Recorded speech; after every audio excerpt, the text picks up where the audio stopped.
And now, here's your host of Shaping Success, Wes Tankersley. What is up, everyone? Welcome to Shaping Success Morning Coffee. Just me rambling. Sounds like I got my throat cleared out a little bit.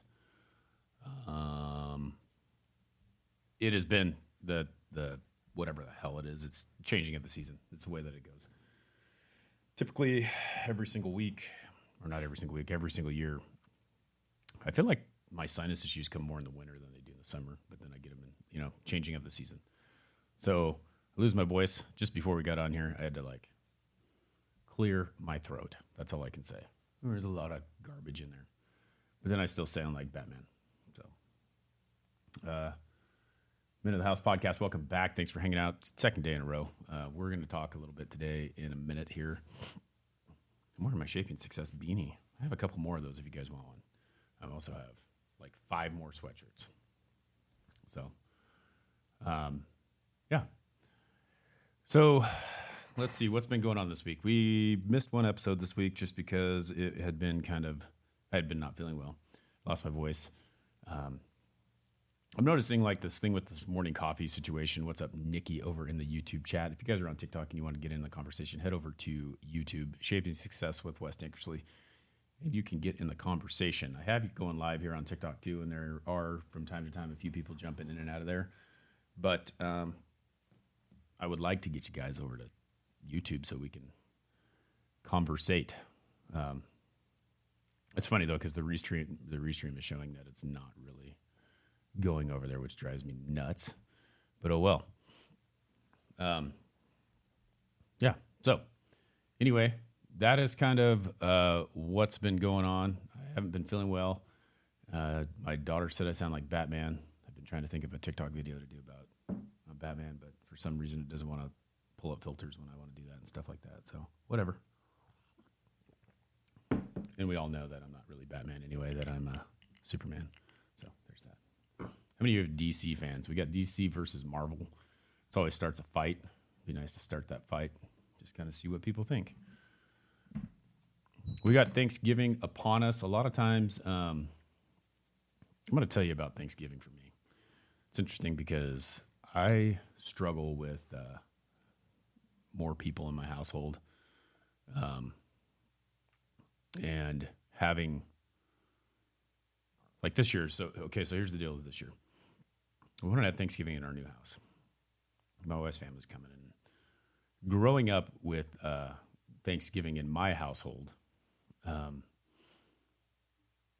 I was talking to my dad about this weekend because we were putting up the fence for someone else. And I say that because we're selling the house and we're putting up the fence for someone else. It's not for us.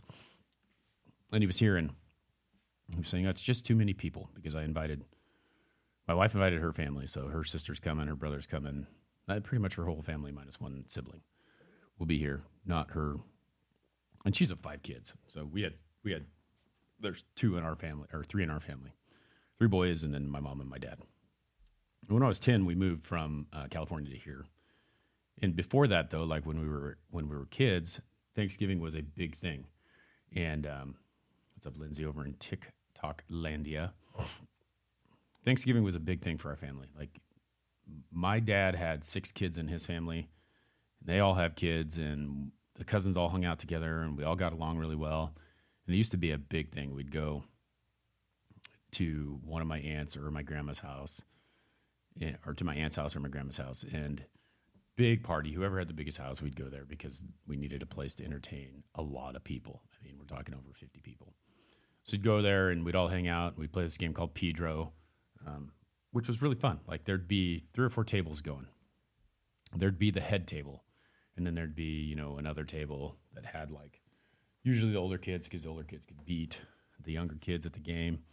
And then it would have you'd pick a partner, because when you play Pedro, you're partners with someone. So typically you're with your favorite cousin.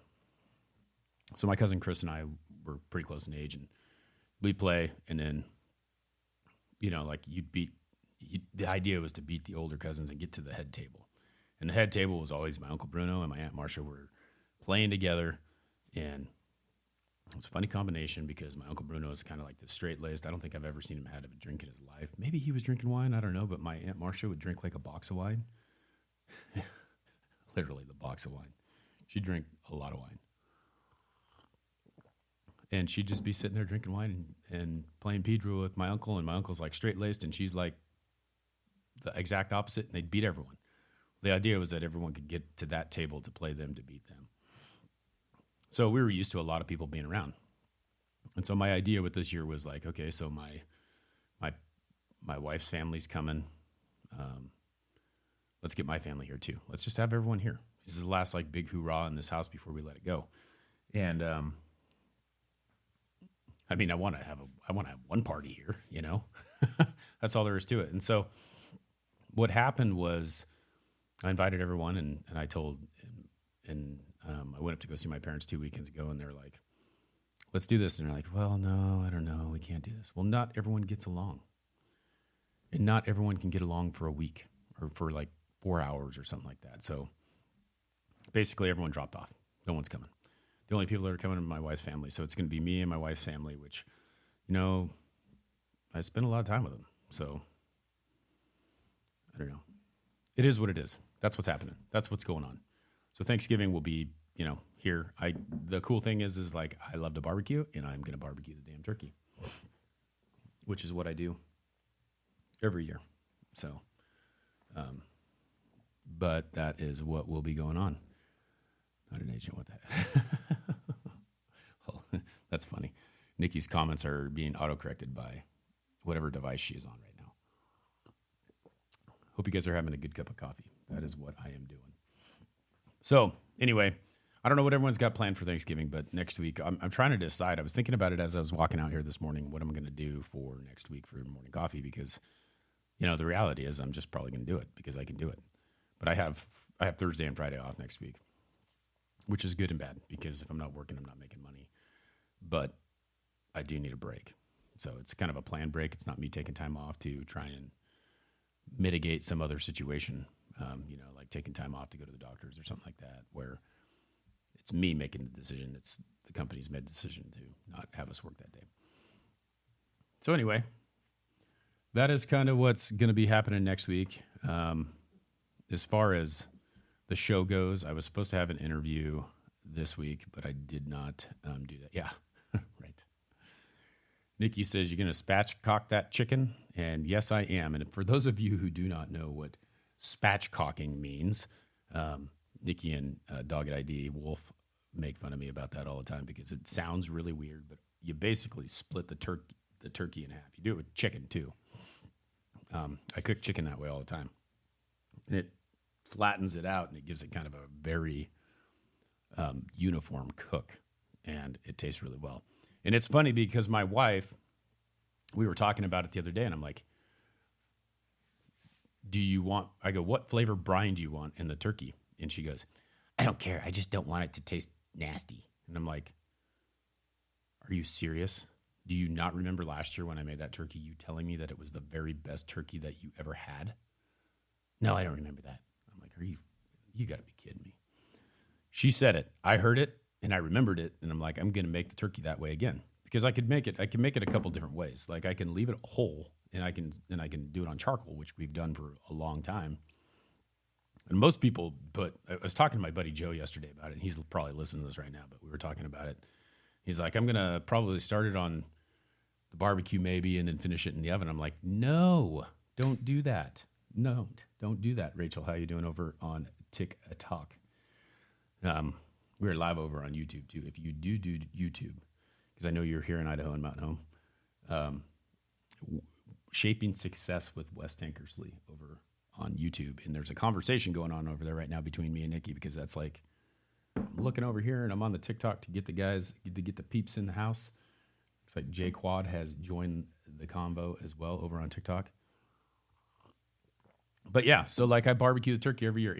And people who have not had barbecue turkey, I'm telling you, easiest thing to do. It's just like, what's up, Johnny? It's just like cooking it in the oven. He's like, yeah, I can't cook it even or whatever, blah, blah, blah. If you have a pellet grill and it's big enough to put a turkey in, It's just like an oven. You turn it on, you set the temperature, and you cook the damn thing. And it tastes so much better. It's crazy. But it's a little bit different with a Weber. That's what I do. Charcoal is like, the spaceship looking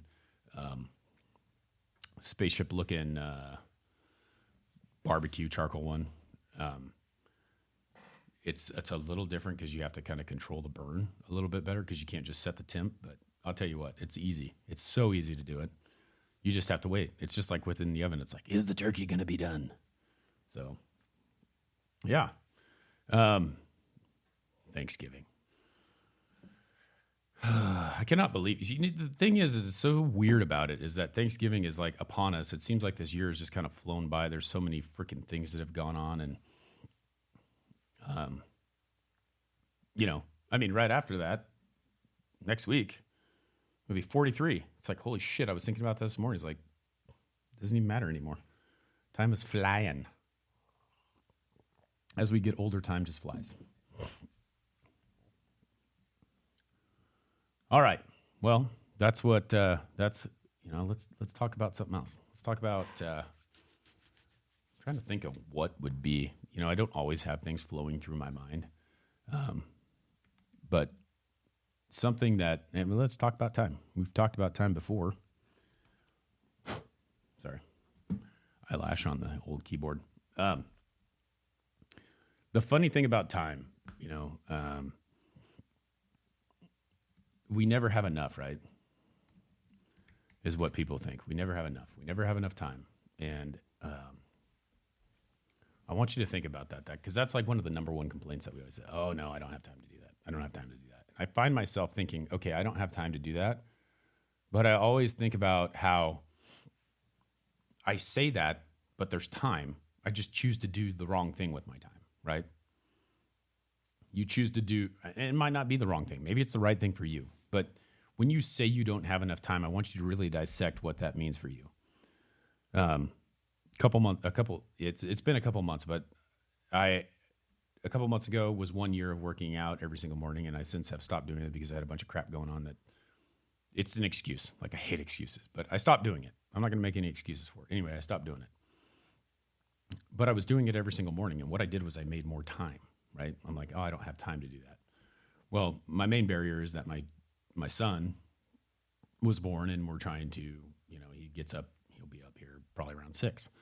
And so I would get up at 5 o'clock in the morning and sit down and kind of play social media on my phone and post videos from the podcast and catch up on TikTok and all that stuff and like drink coffee and just kind of hang out. Well, I wasn't doing anything very productive with my time. I was just hanging out on social media. So I'm like, all right, well, where can I create more time? Because I don't have enough time. And where do I want to use that time? Well, the best time for me to do anything is before everyone else is awake, right? It's okay. It's okay not to work out every morning. But you make that choice, and if you want to do something, the best way to do it is to just do it. But a lot of times you're like, well, I don't have time. Well, you can make more time. You have to just find the time to do it. Because you work, like typical person has an 8-hour job, right? So you got to work for 8 hours, and then you need 8 hours of sleep, mostly, right? Okay, so there's 24 hours in a day. What are you doing with those other 8 hours? Where's it going? So let's say that it takes you an hour to drive to work and an hour to get back. There's 2 more hours. You got 6 hours. You still got 6 hours. All right, you got to eat dinner, and you got to cook. There goes an hour. What's left? Okay, we got 5 hours left. So what you choose to do with those other 5 hours in your day is your choice. So if you choose to sit there and hang out and, watch TV, things like that, like there's 5 hours right there. Okay. Well, if you start to like itemize how you're doing that thing, you have time, but we all say we don't have time. And that's kind of the thing is you have to find a choice and find a way to make that time. So what I did was like, all right, well, the best time for me to do anything is when everyone is sleeping because it doesn't affect me hanging out with my kids. It doesn't affect me having time with my wife. They're all sleeping. So if they're all sleeping right now, my wife might be getting up right now, but everyone else is sleeping. And that's when I can get this done. And that's why I started thinking about it the other day. Well, I'm not working out. What can I do that'll be more productive? How can I get the podcast out there more? How can I get the things done? And I decided that I'm going to spend the time doing this. So my experience is important to me to find the time. Yeah, exactly. And that's it. You're going to find it. You're going to make a way. You're going to make it happen. And that's the tough part is like we can make excuses all day long, you know. But the important things to you will be found and you will make time to do it. And that's kind of like where I'm at right now. Like I took a lot of time. It's funny. The one thing that I'm having an issue with right now is like, I don't have time. I need to find the time. Well, this studio is set up right now pretty decent other than the camera. And I say decent because it's not what I want. But the problem is that I don't want to put any more up when I know I'm just going to have to take it down in a month anyway. So, putting up this wedge phone back here has a bunch of pins in it that put holes in the wall, which I feel like I need to patch before I leave. So I have a whole bunch more that I would put up, but I'm not going to put it up because I just don't want to make another mess. And I have this camera, which I could set up this camera. I'm going to set up this camera, but my friend Jay is like, dude, you can take 10 minutes to set up that camera? I'm like, well, I want to, but I just haven't. And that's my excuse right now is like, I need to figure out a way to do the things that I say I'm going to do. And I got a lot of stuff going on, but again, like I said, I hate excuses. Like and that's one of the things about trying to be better. Like after time, you'll start to stop looking at excuses as something that like you can say it, but I don't like them. I can't stand them. Like me telling you, well, I don't have time. There it is. It's like the easiest one to go to, right? Like we all have excuses of why we don't do things. Stop making excuses. The reality is you just don't want to do it. And that makes me want to find quotes about excuses. Here's one right off the bat. Excuses do not get results. I like that too, Johnny. We always find time for sabotaging justification. That is 100% true. You can always justify in your mind why something's not happening or why you shouldn't do something, why you should make the excuse for it. And I used to do that a lot of times when I was younger too. Is like, why did I not get to, why am I not playing? And it's like, you're not playing because you ain't good enough. Work harder, do more. That was kind of one of the things that I always dealt with.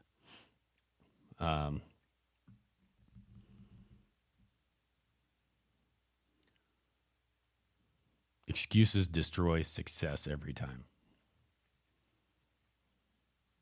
That's a pretty good one. I think that one's pretty self-explanatory, but the fact of the matter is that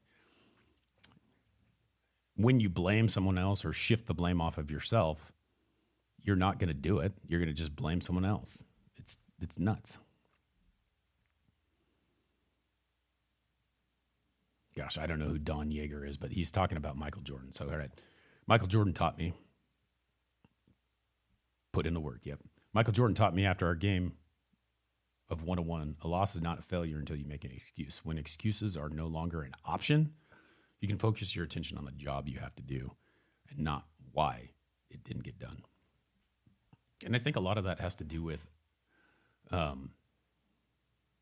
I got to read that again because I had this thought in my mind and now I'm trying to decide. Autocorrect. The way that excuses, so that quote right there, I'm going to say it again because now I remember my mind.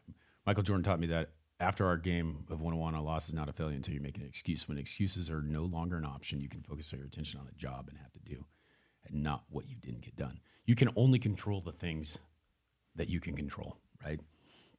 And that's what that feels like to me. It's like you can control your attitude. You can control the work you can do. You can control all the things, all the little things, but you cannot control the outcome of what's going to happen.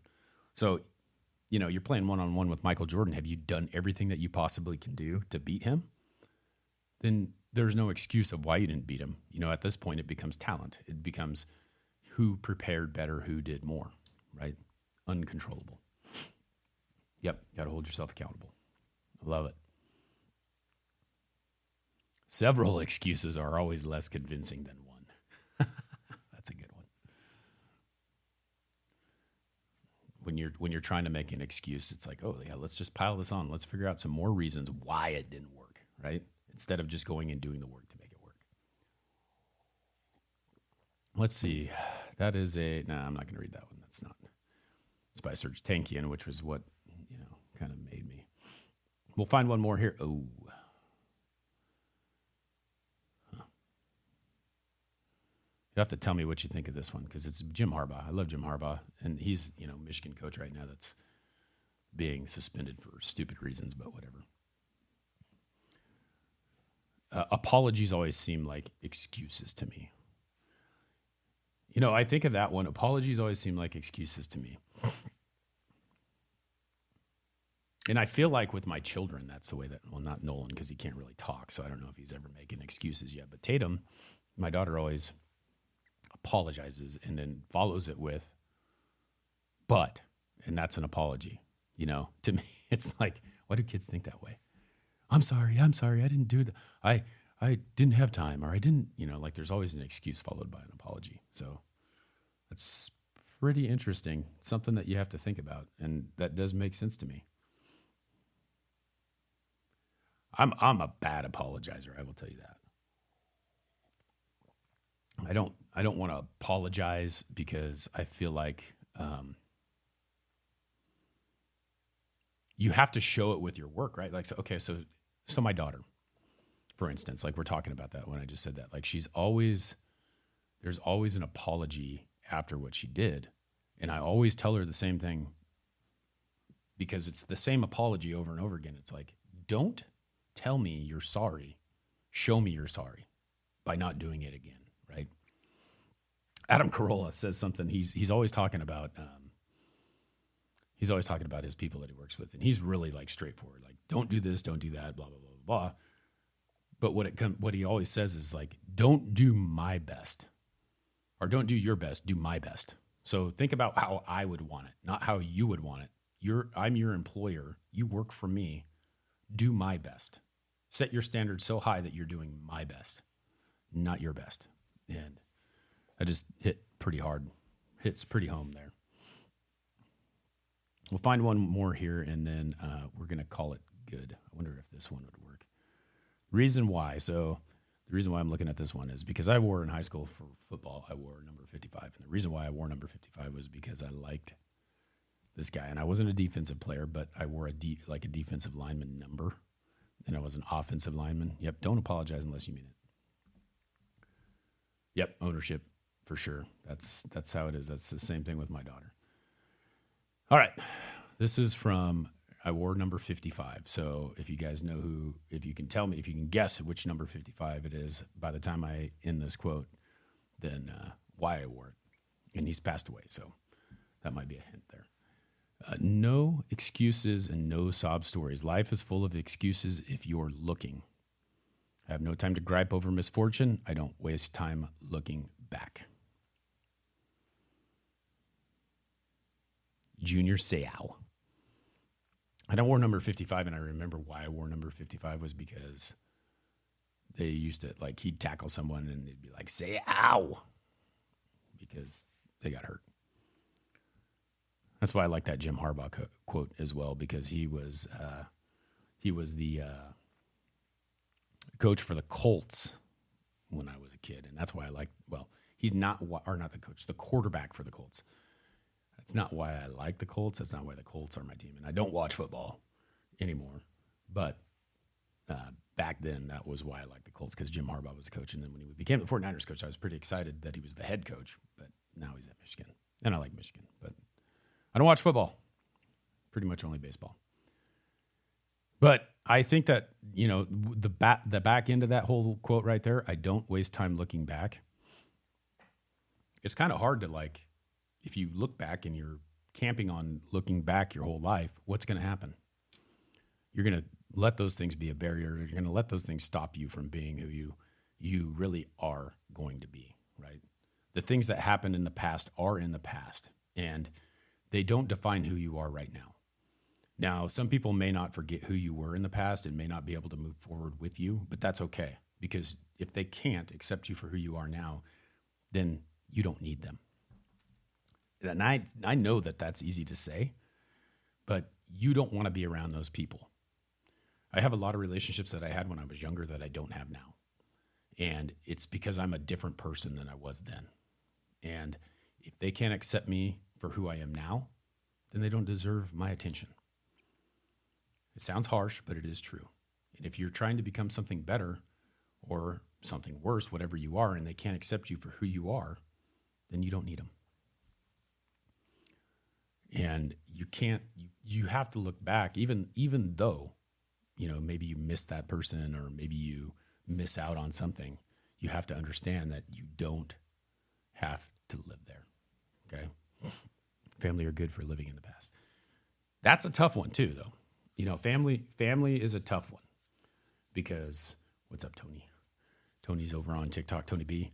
Family is a tough one because you can, but it isn't as easy to cut them off, right? But you don't have to be around them. They are your family, right? You can't ever go well, they're not my family, because they are. But you don't have to accept the way that they treat you, and you don't have to be around them if you don't want to. It's a privilege to be in my presence is how you have to look at it. And once you find that self-worth, it's going to be much better. I know it seems like it's going to be a bit abrupt in, but I got to go. I will, it's Friday though, right? It's Red Friday. It's Red Friday. Sorry for the coughing, and you guys know that. I'm trying to clear that out because as much as I want to sound like Batman, it's not fun to sound like Batman. So I want to encourage you, because we're not going to do morning coffee until Monday, because again, it's Friday and I take the weekend off. I'm trying to decide what to do. I might go up to my parents because there may be a bunch of showings, and it's really tough with the kids because we try to keep the house clean, and then the kids want to play, and it's like someone calls, hey, we want to come look at the house. Got to freaking rush and clean everything up and get out so that they can come look at it. But I was hoping that someone was looking at it, that we'd have a freaking offer. But yeah, it is what it is. We'll get her done. And it's not in my hands, and all I can do is hope for the best. And there we go.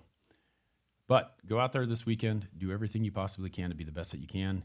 Make sure that you are thinking about what works for you. Don't think about what others have, and don't make time an excuse. You can always find more time. All right? Till next time, I challenge you to find the shape of your success.